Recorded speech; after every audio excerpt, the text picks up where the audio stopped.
I want to talk to you guys about Korean cinema. South Korean, that is. I'm not all too familiar with North Korean cinema, besides The Interview. As some of you might know, I actually adore Korean movies. I've made a video about the highly regarded Vengeance trilogy. I've covered some of them during my most disturbing movies and the scariest movies series. And I've mentioned a few during random recommendations and movie collection updates.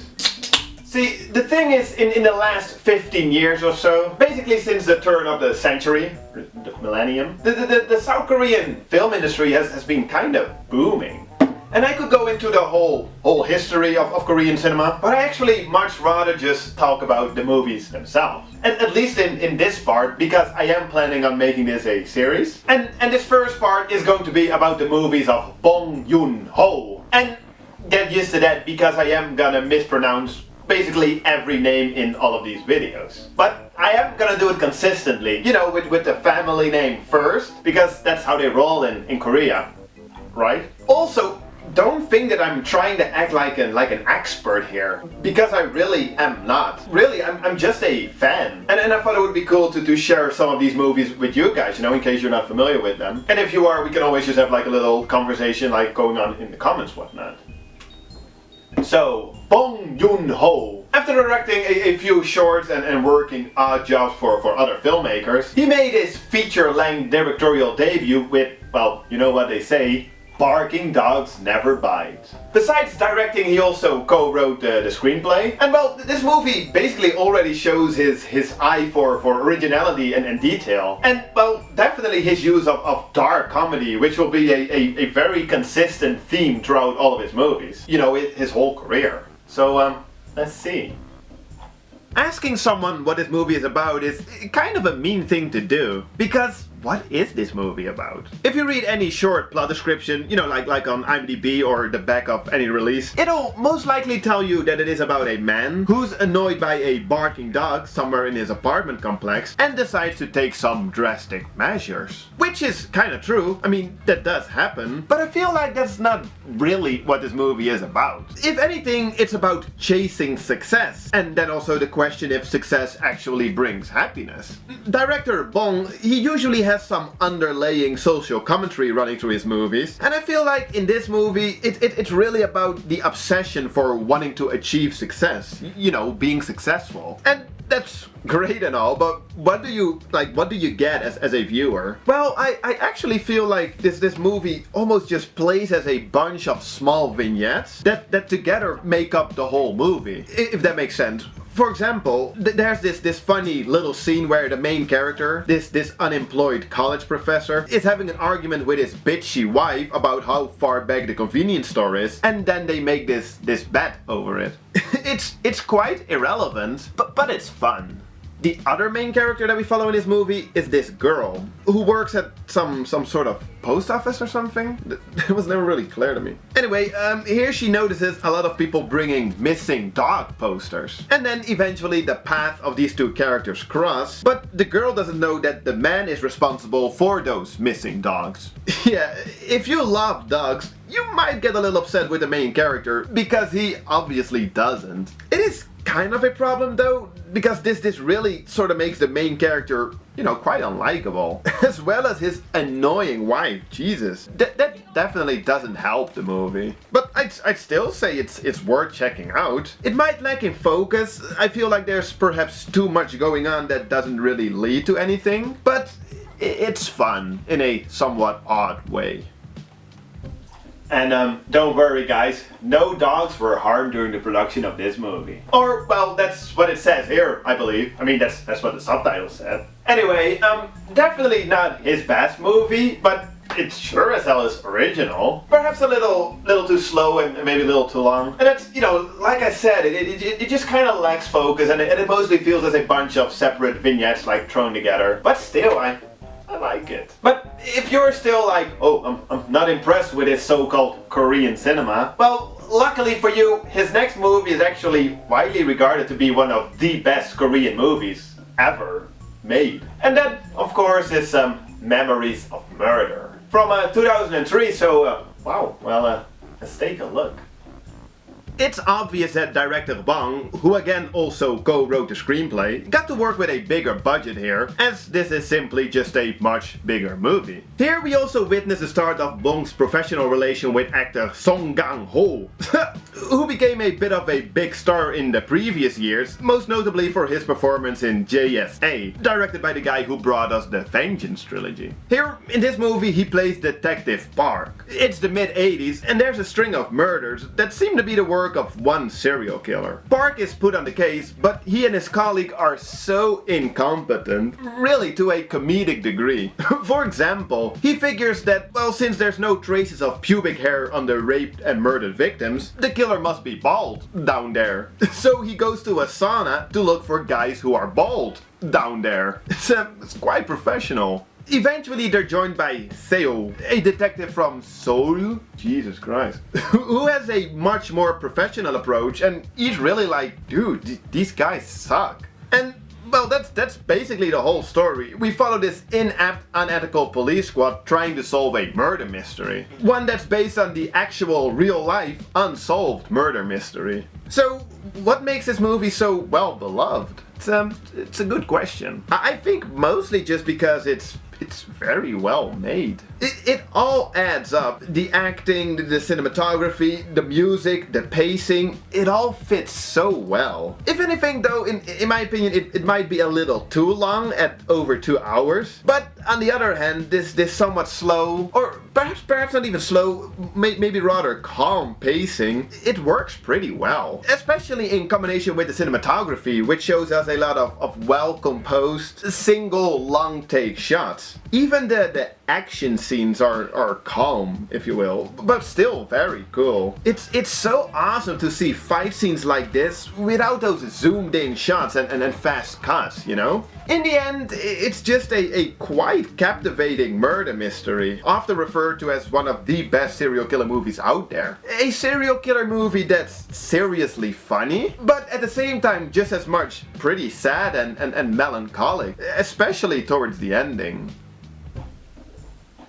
From what I understand, there's this whole underlaying theme going on, you know, where this movie is a commentary of sorts on how Korea was running in the 80s. But since I'm more or less completely unaware of the political state of South Korea at that time, or well, any time for that matter, well, that was pretty much lost on me. Still doesn't ruin the experience at all. You can also just watch the movie like what you see is what you get, like a great murder mystery. Really, it still is a fantastic movie. Like I said, in my opinion, a little too long perhaps, like a little slow at times, but still definitely worth checking out. And so it was also a huge success in South Korea itself. Really, the movie was met with almost universal like critical acclaim, and it ended up being one of the most watched South Korean movies at the time. And all of this was of course good news for director Bong, because this kind of led him to be able to make his next movie, perhaps his most commercially successful Korean movie from 2006,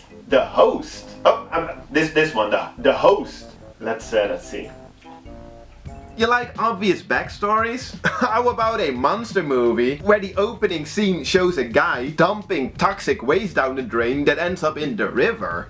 Nice. After this, we once again meet Song Kang-ho, playing the role of this simple-minded, somewhat slacker type of dude who works at this little snack bar alongside this big river. That big river, you know, from the beginning. So then one day, oh shit, a big-ass monster appears from the river and starts trashing the place. Eventually, the monster also takes the guy's daughter, and well, after first assuming that she's dead, he finds out that she's still alive, somewhere in the sewers, and then, together with his father and siblings, goes out and tries to rescue her. How sweet.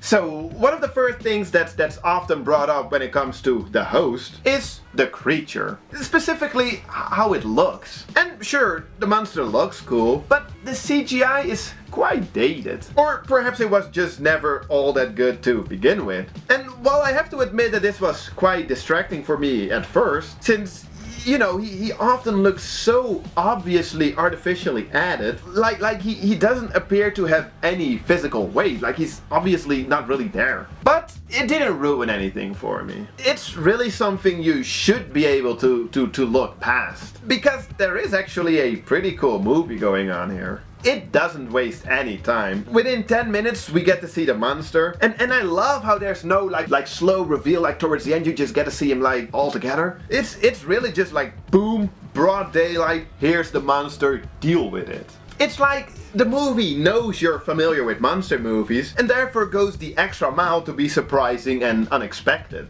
And we get some great characters, I like them. They all have their flaws, but as a team they work pretty well. Even the kids, they gave some pretty strong performances in my opinion. Yeah, compared to his previous two movies, this one is definitely more faster paced and more action packed, showing that he's not all about slow burners. Yeah, not bad. Just look beyond the shitty effects and, well, you definitely have a very entertaining and at points even quite touching monster movie. And, well, with this being a Bong Joon-Ho movie, you could read into this whole underlying message, of course, where the monster represents American or, like Western imperialism. And, where the whole movie is sort of like a satire or, like critical on Western or like American politics. Which, with certain scenes, is actually a little obvious. But still, it's just nice that this movie works both ways. You can enjoy it for just what you see, just like a fun, like action-packed monster movie. But at the same time, you could also just read into it a little more and see it as like a social commentary. It's nice that you have that option, but either way, it is worth checking out. After The Host, Bong kinda went back to basic and wrote direct a darkly comic, comedic crime drama, along the lines of Memories of Murder, but this time simply called Mother. Let's take a look. Because, hey, nothing beats a loving, caring mother, right? Although some might go a little overboard in their protectiveness. Meet the titular mother, who, after her somewhat intellectually disabled son is being accused of murder, goes the extra mile to prove his innocence. And, well, that's the setup. It's simple, it's sweet, and it has a lot of potential. I'm actually always quite intrigued for some reason by these somewhat obsessive mother-son relationships. As a theme in movies. Which is also the reason that this one is definitely among my favorite of the director's work. Although, I do kinda have the same problem with this movie as I have with Memories of Murder, and that is that with a running time of over 2 hours, it might just be a little too long and, throughout a little slow. Then again, also like with Memories of Murder, the music, the cinematography, the performances, especially by the mother, they all quite help in distracting you from these perhaps shortcomings. I love how, once again, the comedy and drama are so well balanced in this movie. And really, when I say comedy, expect it to be like pitch black. Because in the end, it's still a story about a quite serious murder case and an overprotective mother who goes to extreme lengths to make sure that her son will be released. But really, in the end, the irony of it all, which I can't really explain since I want to keep the spoilers to a minimum, but really, it's all just morbidly funny. From what I understand, the whole movie can also be read as a satire on the role of the mother in Korean family or just Korean culture in general. Which, like with basically all of his movies, once again went right over my head. But still, the fact that all of his movies, even after watching, are still interesting, when you decide to like read into them a little bit, I highly appreciate that. So, despite this definitely not being his most popular movie, I myself, I'm actually a big fan. So I guess it goes without saying that I do recommend this one as well. Just keep in mind that it might be a little long, a little slow. It's like, I feel like I'm saying that with every one of these movies that I've covered so far. In general, I just noticed that like Korean movies, I feel like they like to take their time, which definitely isn't a bad thing. It's just like something to keep in mind, well, when you go into these type of movies. But it might be a little slow, but definitely worth checking out. And well, that brings us to the last movie in this video on this list. The most recent movie that Bong directed, his most expensive movie, and his English language debut, Snowpiercer. If you're not all that familiar with Korean cinema, Korean movies, then there's still a chance that you might have heard about this one, since from what I understand this movie had a much wider release, like outside of Korea. Well, let's see. Uh-oh. The government tried to act against global warming by controlling the climate, but this didn't really work out all that well, since they accidentally created a new ice age. Dang it. Now it's the year 2031, and for the last 17 years, the last remaining people on Earth are stuck on this train that just goes on and on and on. And this train, it's divided in different sections, classes, if you will. And in this movie, we follow the people located at the very end of the train, the so-called low-life scum of the Earth. Or, well, train. Fortunately for these people, one of them is Captain America, who sorta stands up as the leader in this potential revolution against the elite people located in the front of the train. And, well, that's the movie. We basically just follow him and his comrades as they try to work their way to the front of the train. It's an interesting idea, based on this French graphic novel from the early 80s, but come on guys, it's also a little silly, isn't it? Really, one of the first things I asked myself while watching this movie was, why a train? I mean, sure, it's somewhat explained in the movie, but I feel like it just doesn't really hold up. There must have been a better way, like a better solution to this whole ice age problem. As well as dividing the people up in different classes. Really, that's not really doing the last remaining people on Earth any good, now is it? And I get why it's shown this way. I mean, out of all of Bong's movies, the social commentary in this one is at least a little obvious. A little too obvious, but hey. Still, it's just quite an unbelievable world to me. You know, what's depicted in this movie. It's... what? So, this movie met almost universal acclaim, but I don't get it. Like, I don't see it. Really, I thought it was mostly just silly. And not silly in a Bong trademark darkly comedic kind of way. Just silly. The acting fell off, the CGI looked super cheesy. And whereas I've come to expect nicely shot and choreographed fighting scenes in Korean movies, here we just get the old generic zoomed in fast cut type of deal. Although, in all honesty, some of the action sequences were pretty cool, were interesting.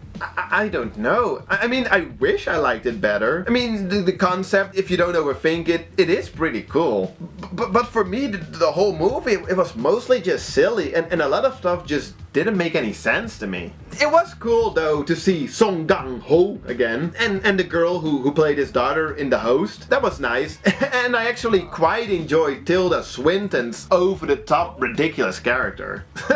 And well, I gotta at least acknowledge the pretty damn cool art, you know, the production design. That's one cool ass looking train. But besides all of that, not my favorite. It's kind of a shame to end this video with a movie that I myself didn't really care about. Then again, that also that they could just be me, you know. Like I said, like almost everybody seems to love this movie. So if what you've seen, you know, like what I sort of like try to explain about this movie, still if all that seemed interesting to you, be sure to check it out. And well, that brings us to the end of this video, this first exploration of Korean cinema. Like I said, I have more videos like this planned. There's definitely more like directors that I would like to take a look at, like at their movies, but also perhaps, you know, just a video where I take a look at some random Korean movies. It's all good. So please let me know what you thought of this video and the idea of perhaps turning this into a series. I don't know, like, what do you guys think? Let me know, and then, well, we'll see each other next time. Cheers.